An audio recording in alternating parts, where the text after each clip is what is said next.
નમસ્કાર વિદ્યાર્થી મિત્રો, આપણે લાસ્ટ લેક્ચરની અંદર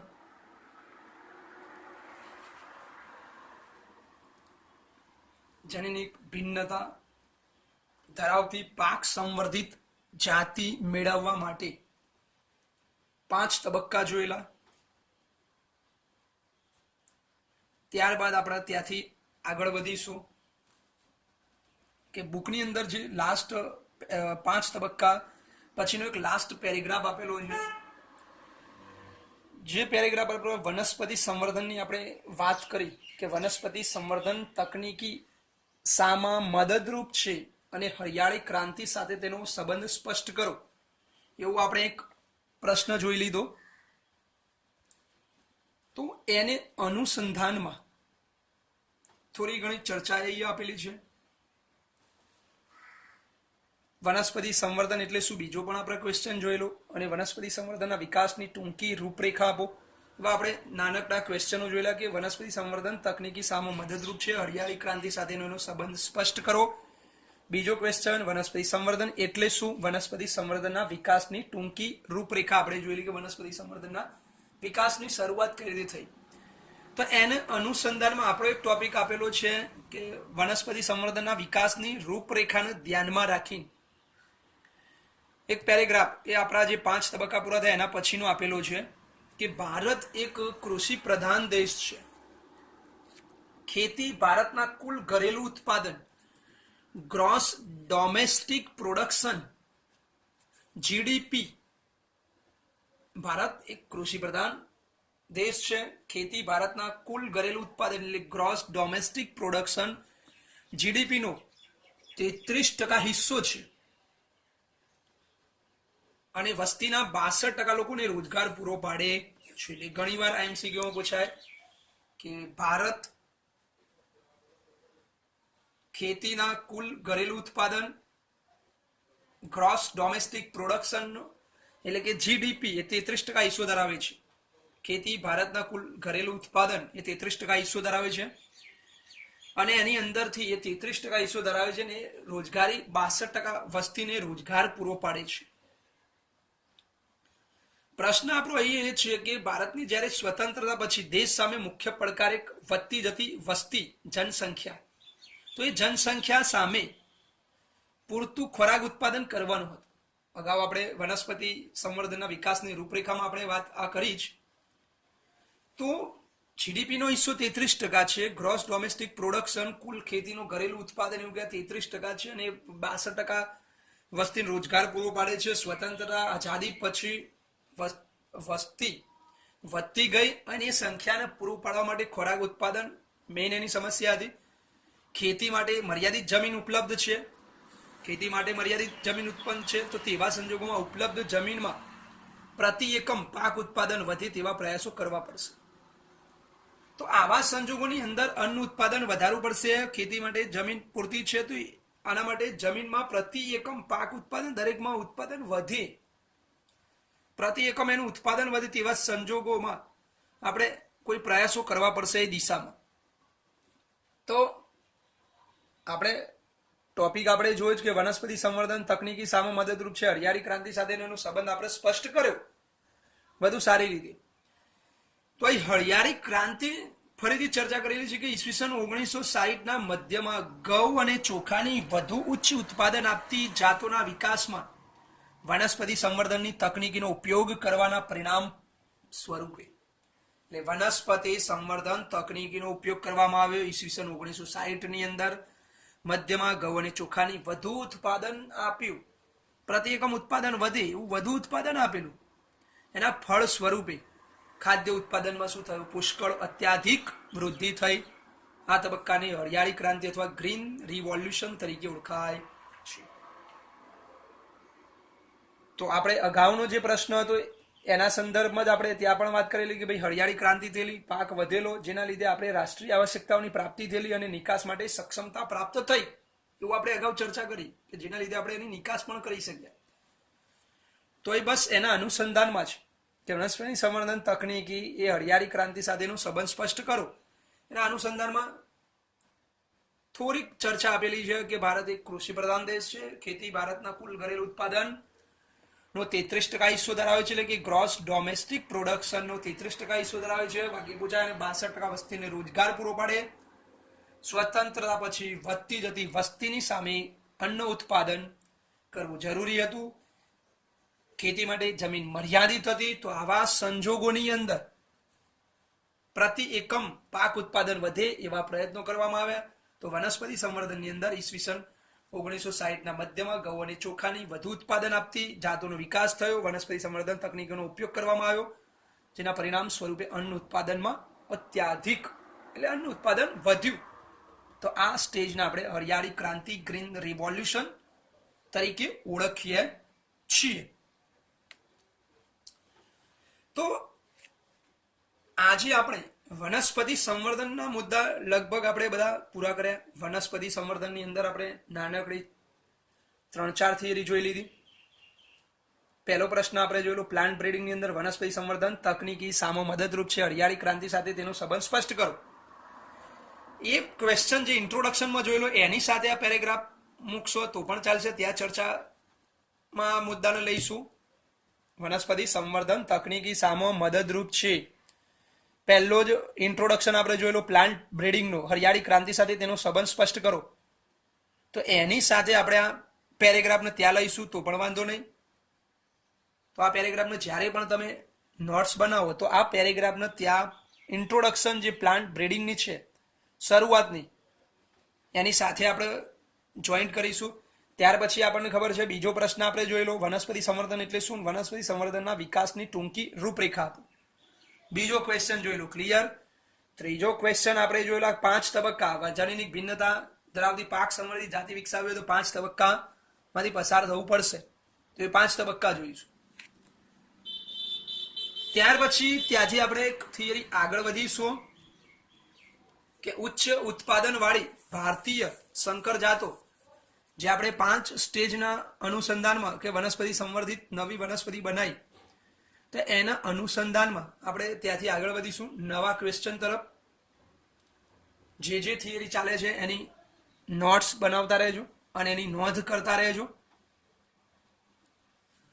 ક્વેશ્ચન નંબર આપણો આગળ આવે છે કે ઉચ્ચ ઉત્પાદન વાળી ભારતીય સંકર જાતો ઘઉં, ચોખા, શેરડી વગેરેની ચર્ચા કરવું. કે જે તમે જનીનિક ભિન્નતા ધરાવતી પાક સંવર્ધિત જાતો વિકસાવી, કેટલીક સંકર જાતો વિકસાવી. એનસીઆરટી ની અંદર 2-3 ફોટોગ્રાફ્સ પણ આપેલા છે, એ જોઈ લઈશું. તો ઉચ્ચ ઉત્પાદન વાળી આપણે જે નવી ભારતીય સંકર જાતો વિકસાવી તેમાં ઘઉંની ચર્ચા આવશે, ચોખા કે શેરડી જેવા પાકોની એ ચર્ચા જુદી જુદી આપેલી છે. તો એ ચર્ચાને આપણે આગળ વધારીશું. તો પહેલું આપેલું છે ઘઉં. એનસીઆરટીમાં ઘઉં અને ચોખા બંને ભેગું આપેલું છે, આપણે થોડુંક અલગ કરેલું છે, તો એ પ્રમાણે જોઈ લઈશું. ઘઉંની અર્ધવામન સેમી ડરવાપ જાતોના વિકાસને કારણે, ઘઉંની અંદર અર્ધવામન મધ્યમ જાતનો વિકાસને કારણે ઈસવીસન 1960 થી 2000ના સમયગાળામાં ઘઉંનું ઉત્પાદન 11 મિલિયન ટનથી વધીને 75 મિલિયન ટન થયું. ઘઉંની અંદર એવું કહે છે કે હરિયાળી ક્રાંતિ આવી, ગ્રીન રિવોલ્યુશન આવ્યું. તો નોર્મન ઈ બારલોગ નામનો વૈજ્ઞાનિક છે જેને આ ગ્રીન રિવોલ્યુશન માટે જવાબદાર છે, ગ્રીન રિવોલ્યુશનના પિતા તરીકે ઓળખાય છે. તો એમને ઘઉંની આવી અર્ધવામન જાતોનો વિકાસ કર્યો, જેના લીધે આવી સંકર જાતોના લીધે ઈસવીસન 1960 થી 2000ના સમયગાળામાં જે ઘઉંનું ઉત્પાદન 11 મિલિયન ટન હતું એ 11 મિલિયનની જગ્યાએ 75 મિલિયન ટન સુધી પહોંચી ગયું. એટલે ઉત્પાદનમાં શું થયું, ખૂબ જ વધારો થયો. હરિયાળી ક્રાંતિ કહી શકાય એના.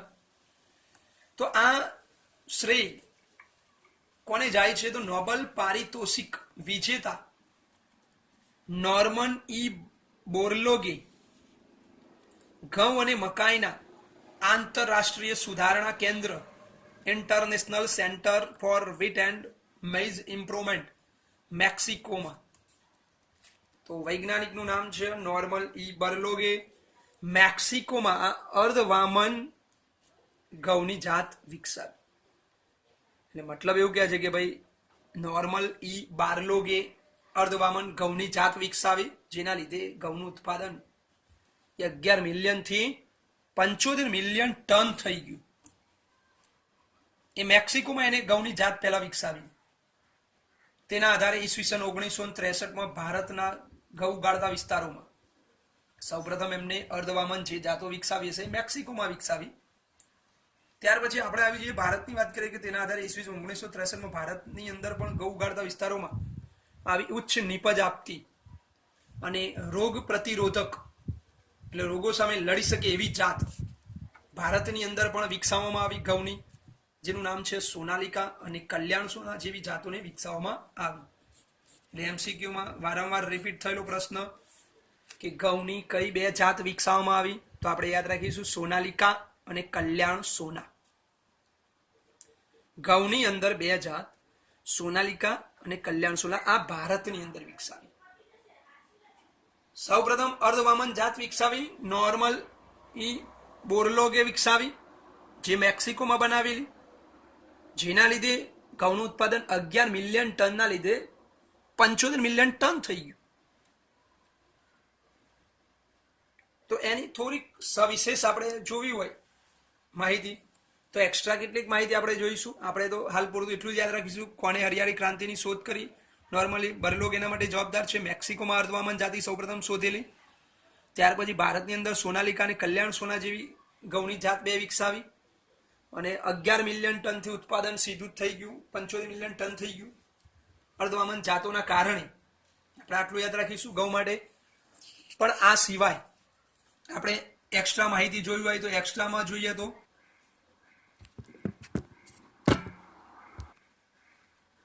તો એક્સ્ટ્રાની અંદર આપણે જોવું હોય તો આમ તો કે એન બોરલોગે હરિયાળી ક્રાંતિના પિતા તરીકે જાણીતા છે. Green revolution, father of green revolution. તો એન બોરલોગ એ હરિયાળી ક્રાંતિના પિતા તરીકે ઓળખાય છે. હરિયાળી ક્રાંતિ પહેલા ઘઉંની વામનતા માટેનું જનીન નોરિન 10 જાપાનમાં શોધવામાં આવ્યું હતું. કે ઘઉંની વામનતા માટેનું જે જનીન હતું સૌપ્રથમ હરિયાળી ક્રાંતિ થઈ, ગ્રીન રિવોલ્યુશન થયું એના પહેલાની વાત છે.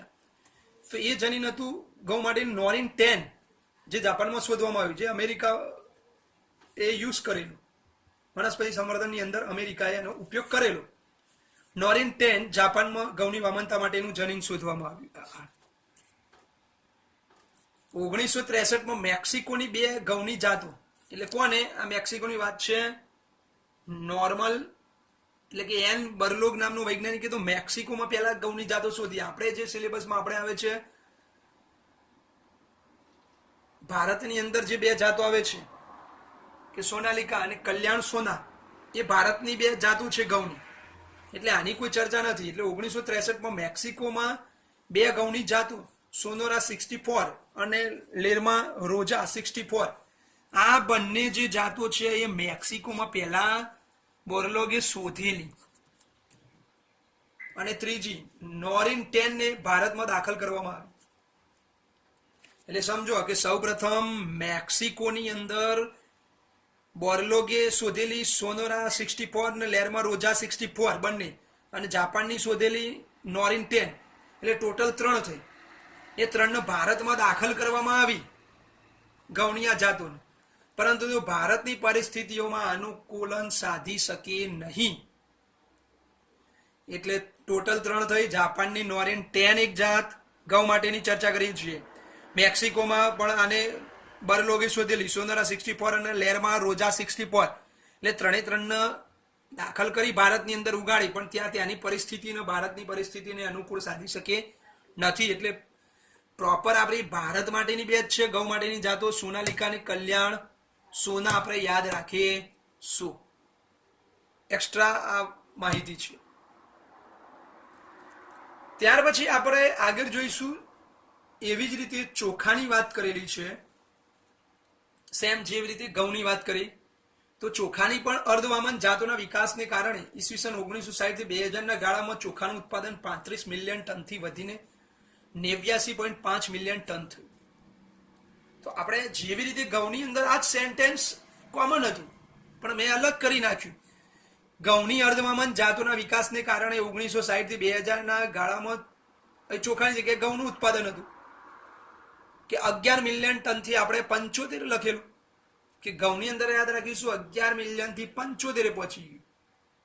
અને ચોખાની વાત કરેલી છે કે ભાઈ 75 મિલિયન ટનથી એ 89.5 મિલિયન ટન થયું. કોના લીધે? અર્ધમામન જાતો જેમ ઘઉંમાં વિકસાવી એવી ને એવી સેમ ચોખાની અંદર બી અર્ધમામન જાતોનો વિકાસ થયો. તો જેવી રીતે ત્યાં શોધાય એવી જ રીતે અહીંયા પણ ચોખાની અંદર આંતરરાષ્ટ્રીય ચોખા સંશોધન સંસ્થા international rice research institute IRRI Philippines ખાતે, એટલે આની અંદર બી પેલા બહાર વિદેશમાં શોધાય કે ફિલિપાઇન્સ ખાતે ચોખાની જાત IR8 શોધાય. જેમ પેલામાં આપણે એક્સ્ટ્રા મુદ્દામાં કહ્યું છે કે મેક્સિકોમાં પહેલી બે ઘઉંની જાતો શોધાયેલી જ છે, સોનોરા 64 ને લેરમાં રોજા 64, પણ એ તો ભારતમાં આવી પણ એની પરિસ્થિતિને અનુકૂળ નહોતી એટલે ભારતની અંદર કલ્યાણ સોના અને સોનાલિકા શોધી. એવી રીતે અહીંયા પણ સેમ અર્ધમામન જાતો પહેલા શોધી, ફિલિપાઇન્સ ખાતે શોધી. કોને? IRRA સંસ્થાએ ફિલિપાઇન્સ ખાતે ચોખાની જાત શોધી આવી રહી કઈ? IR8. અને બીજી જાત તાઇચુંગ નેટિવ 1 એ તાઇવાન ખાતે માંથી ચોખાની અર્ધમામન જાતો વિકસાવવામાં આવી. એટલે ફિલિપાઇન્સ ખાતે બી ચોખાની IR8 અને તાઇચુંગ નેટિવ 1 ચોખાની જાત, તાઇવાન ખાતે ચોખાની અર્ધમામન જાતો વિકસાવી. એટલે ભારત સિવાય બીજા પહેલા એવું કે છે કે IRRI ફિલિપાઇન્સ ખાતે ચોખાની IR8 અને તાઇવાન ખાતે તાઇચુન નેટિવ 1 એ ચોખાની અર્ધમામન જાતો ત્યાં વિકસાવવામાં આવી. ત્યારબાદ પછી ભારતની અંદર આવી ચોખાની જાતો વિકસાવવામાં આવી. જેવી રીતે હવે ઇન્ડિયામાં જેમ ઘઉંની બે જાતો વિકસાવી રીતે અહીંયા પણ ઈસવીસન 1966માં પ્રાયોગિક ધોરણે આ વ્યુત્પન્નનો ઉપયોગ કરવામાં આવ્યો કે અગાઉ જે 12 સુધી વિદેશમાં એ મેથડોનો ઉપયોગ કરીને ત્યારબાદ ભારતમાં વધુ સારું ઉત્પાદન આપતી ચોખાની બે જાતો જયા અને રત્ના વિકસાવવામાં આવી. એટલે આપણે યાદ રાખીશું પેલાની જેમ જ સેમ ઘઉંની ભારતની જાતો સોનાલિકા અને કલ્યાણ સોના, અને ચોખાની ભારતની બે જાતો જયા અને રત્ના. પેલામાં ઘઉંની અંદર આપણે મેક્સિકોમાં બે શોધાય જે સિલેબસમાં નથી, સોનારા 64 અને લેરમાં રોજા 64. એવી રીતે અહીં બી ફિલિપાઇન્સ ખાતે ચોખાની IR8 અને તાઇચુંગ નેટિવ 1 તાઇવાન ખાતે અર્ધમામન જાતો શોધી પછી ભારતમાં શોધી. તો આપણે આ રીતે યાદ રાખીશું. આગળ વધીએ આપણે. ચોખાની અંદર પણ કેટલીક એક્સ્ટ્રા માહિતી આપેલી છે કે ફિલિપાઇન્સ ખાતે આપણા સિલેબસમાં એવું આપેલું છે IR8, પણ એના સિવાય IR24 જાતો વિકસાવવામાં આવી. IR8 તો ખરી સિલેબસમાં છે, એના સિવાય IR24 જાતો પણ વિકસાવવામાં આવેલી છે. તદુપરાંત એના સિવાય પણ એક IR36 જાત પણ વિકસાવેલી છે, સિલેબસમાં નથી. આપણે સિલેબસમાં માત્ર IR8 જ ખાલી આપેલી છે, પણ અહીંયા આપણે જોઈએ કે ફિલિપાઇન્સ ખાતે IR8 અને IR24 જાતો વિકસાવવામાં આવી છે. એના સિવાય IR36 કે ગુરુદેવ એસ ખુશ અને સહકાર્ય કરો એ અલગ અલગ દેશોની 13 ચોખાની જાતો અને ભારતની ચોખાની જંગલી જાત વચ્ચે સંકરણ કરાવી નવી એક ચોખાની જાત IR36 જાત વિકસિત કરી, પણ જે સિલેબસમાં નથી. પણ આપણે યાદ રાખવા ખાતર યાદ રાખીશું કે IR8 પછી IR24 પણ છે અને IR36 પણ આ રીતે શોધેલી છે. IR36 જાતે એશિયામાં ખોરાકની સમસ્યાને નાબૂદ કરેલી.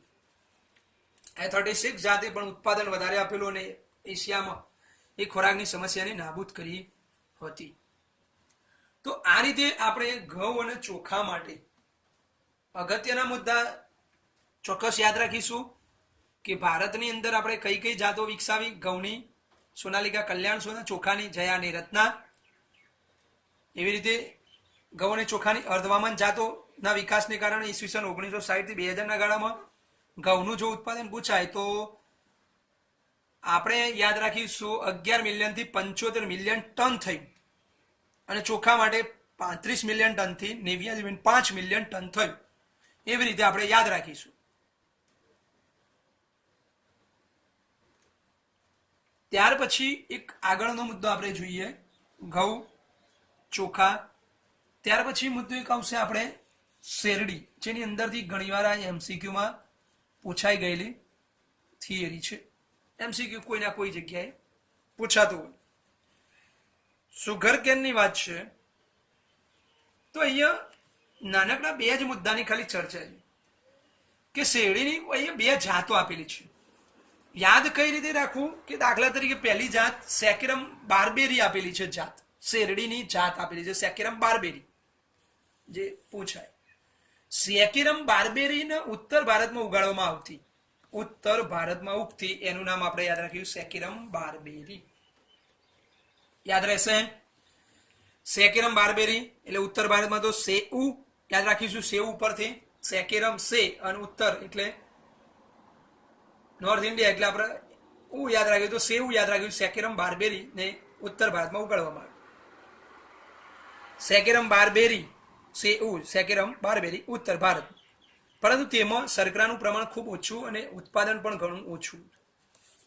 ઉગતી ખરા પરંતુ તેમાં શર્કરાનું પ્રમાણ ઓછું હતું. ઉત્પાદનની દ્રષ્ટિએ પણ એનું ઉત્પાદન ઓછું થતું. એવી જાત ઉત્તર ભારતમાં ઉગતી સેકેરમ બાર્બેરી.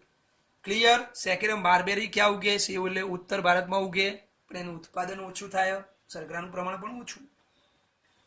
સામે એક બીજી જાત છે શેરડી, બીજી જાત કઈ? સેકેરમ ઓફિસિનેરમ. સેકેરમ ઓફિસિનેરમ. સેકેરમ ઓફિસિનેરમ. સેકેરમ ઓફિસિનેરમ. તો એ ક્યાં? દક્ષિણ ભારતમાં ઉષ્ણકટિબંધમાં ઉગતી જાત છે શેરડીની. તો આપણે યાદ રાખ્યું સેકેરમ ઓફિસિનેરમ. હવે ભૂલ ક્યાં જાય કે કઈ ઉત્તર ભારતમાં ઉગશે ને કઈ દક્ષિણ ભારતમાં ઉગશે. સેકેરમ બાર્બેરી તો સેઉ ઉપરથી યાદ રાખ્યું સેકેરમ બાર્બેરી એટલે સેઉ એટલે સેકેરમ બાર્બેરી તો ઉત્તર ભારતમાં જ ઉગે. અને સેકેરમ ઓફિસિનેરમ તો એના સિવાય ઉત્તર ભારત સિવાય દક્ષિણ ભારતમાં ઉગે છે. પણ એની ખાસિયત એનું પ્રકાંડ કેવું છે? જાડું છે, વધુ શર્કરાની માત્રા ધરાવતી હતી. શર્કરા વધુ માત્રામાં ધરાવતી, જાડું પ્રકાંડ હતી, પરંતુ તે ઉત્તર ભારતમાં સારો વિકાસ દર્શાવી શકતી નથી. મતલબ આપણે બે જાત વિશે શેરડીની જાત જોઈ કે સેકેરમ બાર્બેરી યાદ રાખવાનું છે ઉપરથી ઉત્તર ભારતમાં ઉગતી સેકેરમ બાર્બેરી. બીજી દક્ષિણ ભારતમાં ઉગતી કઈ? સેકેરમ ઓફિસિનેરમ. એટલે યાદ રાખીશું સેકેરમ બાર્બેરી ઉત્તર ભારત અને સેકેરમ ઓફિસિનેરમ દક્ષિણ ભારત. સેકેરમ બાર્બેરીની ખાસિયત ખૂબ ઓછું ઉત્પાદન, શર્કરાનું પ્રમાણ ઓછું. અને સેકેરમ ઓફિસિનેરમ માટે ખાસિયત પ્રકાંડ જાડું, વધુ શર્કરાની માત્રા ધરાવે, પણ ઉત્તર ભારતમાં એનો વિકાસ સારો થતો નથી. આ બંને જાતિઓનું હવે શું કર્યું? આ બંને જાતિઓનું કમ્બાઈન કરે, સંકરણ યોજવામાં આવ્યું. એટલે લક્ષણો શું થઈ ગયા? નવી કોઈ શેરડી જાત બનીને એની અંદર આ બધા લક્ષણો એકની અંદર સમાવેશ થયા કે આ બંને જાતિઓનું સફળ રીતે સંકરણ યોજીને તેમના ઈચ્છિત લક્ષણોનો સમન્વય સાધીને વધુ ઉત્પાદન વાળું બી આવ્યું. નવી જે જાત ડેવલપ કરી, બંનેને મિક્સ કરી, તો ઉત્પાદન બી આવ્યું વધુ, જાડું પ્રકાંડ બી આવ્યું, શર્કરા બી ઉચ્ચ આવી, અને ઉત્તર ભારતમાં ઉગી શકવાની ક્ષમતા ધરાવતી જાત વિકસાવવામાં. બંનેના લક્ષણો મિક્સ થઈ ગયા કે પ્રકાંડ બી જાડું આવ્યું, વધુ ઉત્પાદન બી આવ્યું, વધુ ઉચ્ચ શર્કરા બી આવી, અને જે ઉત્તર ભારતમાં નહોતી ઉગતી એ ઉત્તર ભારતમાં ઉગવા માટે પણ એ સક્ષમ હતી. તો આપણે અહીં શેરડી માટે બે જાત યાદ રાખીશું. સેકેરમ બાર્બેરી ઉત્તર ભારતમાં ઉગે છે, સેકેરમ ઓફિસિનેરમ દક્ષિણ ભારતમાં ઉગે છે. સેકેરમ બાર્બેરી એ ઓછું ઉત્પાદન ધરાવે છે, ઓછું શર્કરાનું પ્રમાણ ધરાવે છે. સેકેરમ ઓફિસિનેરમ જાડું પ્રકાંડ ધરાવે છે, ઉચ્ચ શર્કરાની માત્રા ધરાવે છે, પણ ઉત્તર ભારતમાં ઉગતી નથી. બંનેનું સંકરણ કરવામાં આવ્યું, બંનેનું અને ઈચ્છિત લક્ષણો ભેગા થાય. નવી જે જાત શેરડીની સુગર કેનની બની એ ઉચ્ચ પ્રકાંડ ધરાવે છે, જાડું પ્રકાંડ ધરાવે છે, વધુ ઉત્પાદન, ઉચ્ચ શર્કરા, અને ઉત્તર ભારતમાં ઉગી શકવાની ક્ષમતા પણ ધરાવે છે. આ ઉપરાંત પણ કેટલીક બીજી સંકર જાતો પણ આપેલી છે. તો એની અંદર ભારતમાં મકાઈ, જુવાર અને બાજરીની સંકર જાતો પણ સફળતાપૂર્વક વિકસાવાય. સંકરિત સંવર્ધનના કારણે વધુ ઉત્પાદન કરતી અને પાણીની ખેંચ, સંકરિત જે સંવર્ધનના કારણે વધુ ઉત્પાદન કરતી અને પાણીની ખેંચ અછત સામે પણ ટકી રહે પ્રતિરોધ ધરાવતી જાતોનો વધારો થયો છે. ઉપરાંત વટાણાની વધુ પ્રોટીન ધરાવતી P1542 સંકર જાત મેળવવામાં આવી છે. તો હવે ત્યારબાદ આપણે તો આની અંદરથી તો કોઈ એટલું અગત્યનું નથી, યાદ રાખવું હોય તો આપણે યાદ રાખીશું કે સંકરિત મકાઈ, જુવાર અને બાજરીની બી સંકર જાતો આ રીતે સફળતાપૂર્વક મેળવેલી છે. વધુ ઉત્પાદન કરતી અને પાણીની જે ખેંચ હોય અછત સામે પ્રતિરોધ વિકસાવે છે. વટાણાની પણ વધુ પ્રોટીન ધરાવતી P1542 સંકર જાત મેળવવામાં આવી, જેનો ફોટોગ્રાફ્સ બાજુમાં એનસીઆરટીમાં આપેલો છે. વટાણાની જે P1542 સંકર જાત જે ડેવલપ કરેલી છે. ત્યાર પછી આપણે આગળ રોગ પ્રતિરોધકતા માટે નેક્સ્ટ થિયરી આપણે જોઈશું. રોગ પ્રતિરોધકતા માટે વનસ્પતિ સંવર્ધન, plant breeding for disease resistance theory આવશે.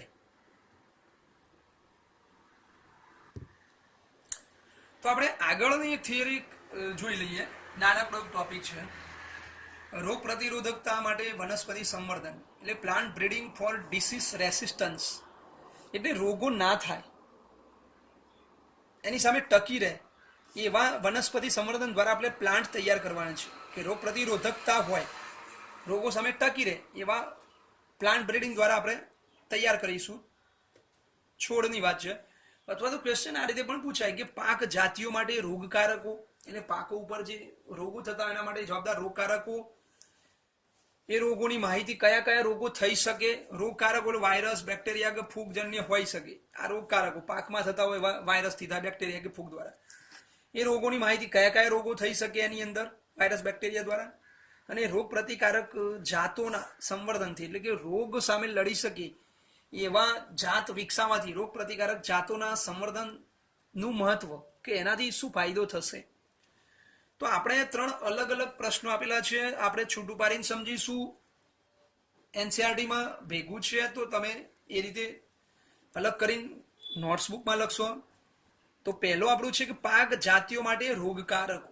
કયા રોગકારકો પાકની અંદર હોય કે ભાઈ ફૂગના લીધે રોગકારકો જવાબદાર છે. કોઈ બેક્ટેરિયા હોય, કોઈ વાયરસ હોઈ શકે કે ફૂગ, બેક્ટેરિયા અને વાયરસ. આ શું થયા? રોગકારકો. આ રોગકારકો દ્વારા કયા રોગો થઈ શકે? પાક જાતિઓના રોગો. કયા રોગો થઈ શકે? એનસીઆરટીમાં નીચે આપેલા છે આ રોગો, આપણે એને પહેલા લઈ લીધા. રોગ પ્રતિકારક જાતોનું સંવર્ધનનું મહત્વ એ પહેલા આપેલું છે એનસીઆરટીમાં, અને પછી પાક જાતિઓના રોગો લીધેલા છે.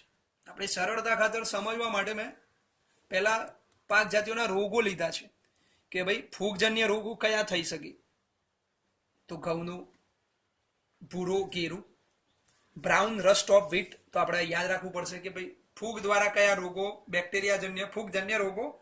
આપણે યાદ રાખીશું કે ફૂગજન્ય રોગો, બેક્ટેરિયાજન્ય રોગો અને વાયરસજન્ય રોગો.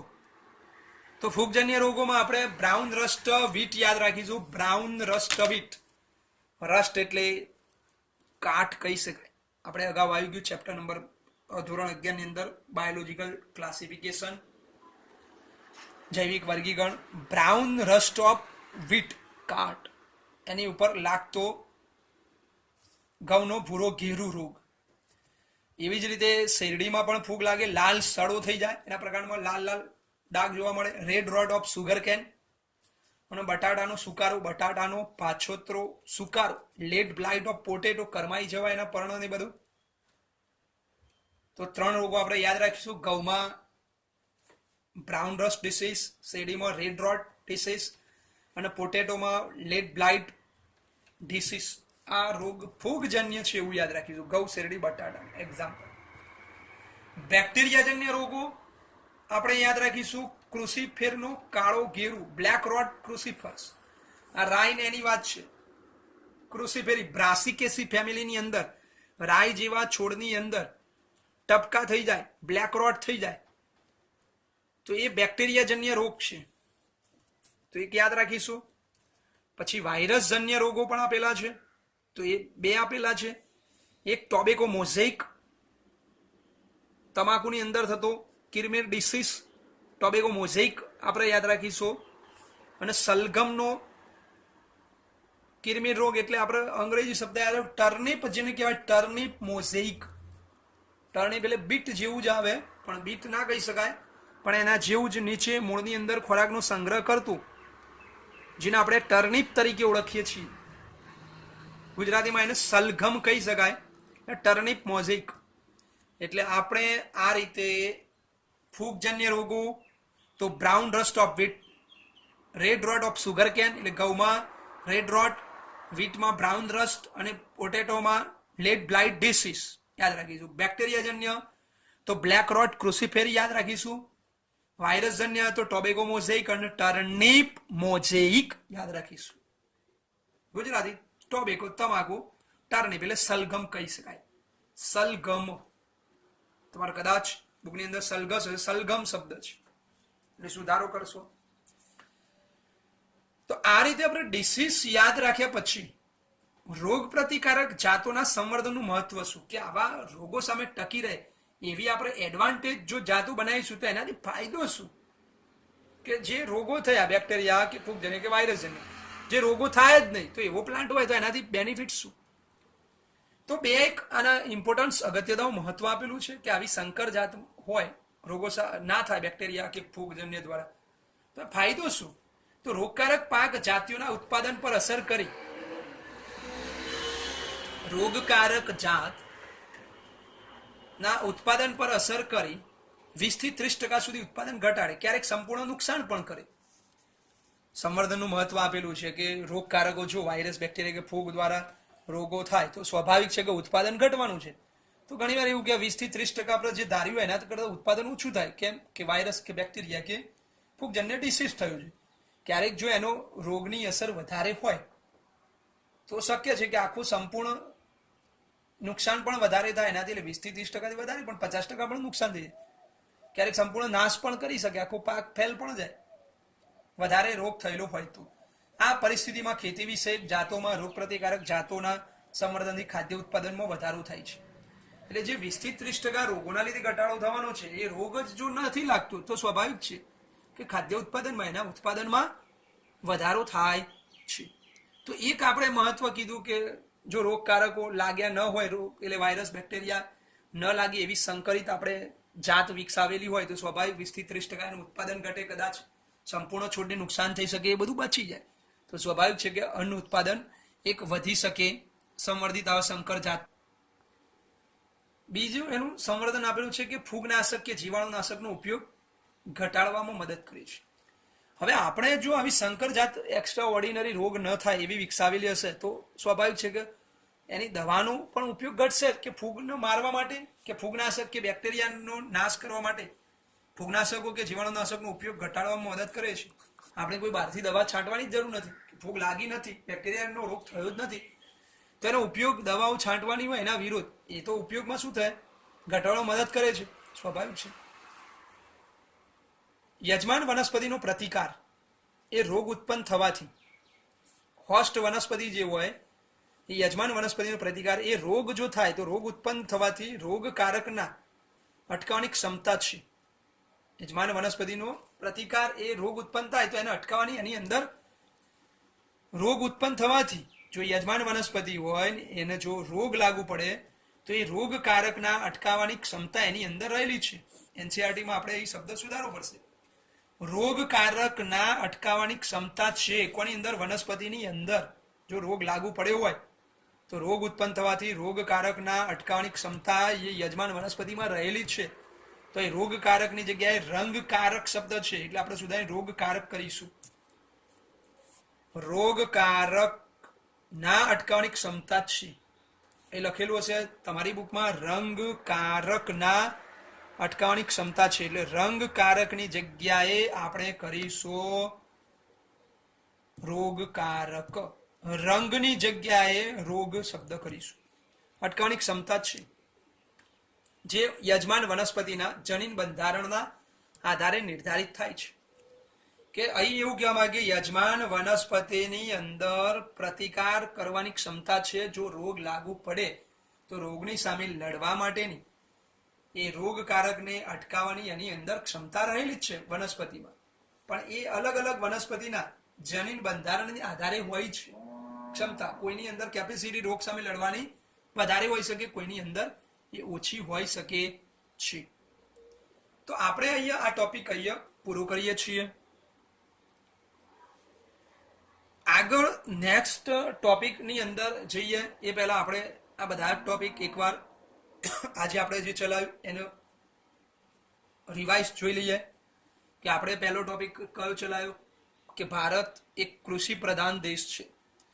એ આપણે થિયરી ક્યાં મૂકવાની? ઇન્ટ્રોડક્શન જે આપણે કહેલી વનસ્પતિ સંવર્ધન પ્લાન્ટ બ્રીડિંગની આપણે જ્યારે ઇન્ટ્રોડક્શન જોઈ કે વનસ્પતિ સંવર્ધન તકનીકીનો હરિયાળી ક્રાંતિ સાથે સંબંધ સ્પષ્ટ કરો, એની સાથે આપણે આ પેરેગ્રાફનો જોઈન્ટ કરીશું કે ભારત કૃષિ પ્રધાન દેશ છે. ભારતની અંદર ખેતી માટેનો જીડીપી હિસ્સો એ 33% છે અને 62% લોકોને રોજગાર પૂરો પાડે છે વસ્તીને. વધતી આઝાદી પછી જે વસ્તી વધી ગઈ અને એની સામે અન્ન ઉત્પાદન પહોંચી વળવા માટે વનસ્પતિ સંવર્ધન તકનીકીનો ઉપયોગ કરવામાં આવ્યો, જેને લીધે ઈસવીસન 1960ના મધ્ય ભાગમાં ઘઉં અને ચોખાની વાત કરી છે કે એની અંદર અન્ન ઉત્પાદન ખૂબ જ વધી ગયું, જેને હરિયાળી ક્રાંતિ તરીકે ઓળખવામાં આવે છે. એટલે આ પેરેગ્રાફને આપણે ત્યાં લઈશું. ત્યાર પછી આપણે જુદી જુદી સંકર જાતોની વાત કરી. તો પહેલે આપણે ચર્ચા કરી ઘઉંની વાત કરી કે ઘઉંની અંદર બી આપણે ચર્ચામાં જોયું કે નોર્મલ ઈ બર્લોગ નામનો વૈજ્ઞાનિક છે જેને હરિયાળી ક્રાંતિના પિતા તરીકે ઓળખવામાં આવે. એની અર્ધવામન જાતો વિકસાવી, જેના લીધે આપણે એવું કહ્યું કે ઈસવીસન 1900